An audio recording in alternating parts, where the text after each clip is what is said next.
Hello everyone, চলে এসেছি আবারও একটা নতুন ভিডিও নিয়ে। আজকে যাচ্ছিলাম সরস্বতী পুজোর নেমন্তন্ন করতে সমস্ত স্কুলে। প্রথমেই চলে আসি আমাদের স্কুলে। আগে আমি স্কুলটাতেই পড়তাম, সেই পুরনো দিনগুলো আবারও মনে পড়ে যায় স্কুলটাতে এসে। তারপর চলে আসি আমাদের এখানের ফায়ার ব্রিগেডে।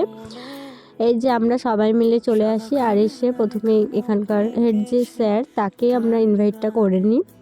ওখান থেকে বেরিয়ে চলে আসি আমাদের এখানে বড় গোস্বামীর বাড়িতে। এসেই প্রথমে ঠাকুরের দর্শন করে নিলাম, তারপর কার্ড দিয়ে ইনভাইট করা আমাদের কমপ্লিট হয়ে যায়। দিয়ে বেরিয়ে যাই লাস্টে স্কুল যাওয়ার জন্য। এটা ছিল আমাদের একটা বাচ্চাদের স্কুলে। আর দেখো, তারপর চলেও এসেছি। আর স্যার আমাদের সবাইকে দিয়ে দিয়েছে এতগুলো করে লজেন্সগুলো পেয়ে কিন্তু বেশ ভালো লাগছিলো। এই যে আমাদের সবাইকে দিয়েছে। তারপর আমরা ওখান থেকে বেরিয়ে যাই আর চলে আসি একটা চায়ের দোকানে। এখন আমরা খাবো চা, আর এখান থেকে নিয়ে নিই আমরা চা। তোমাদের ভিডিওটা কেমন লাগলো অবশ্যই কমেন্ট করে জানিও। ভালো লাগলে একটা লাইক করে দিও।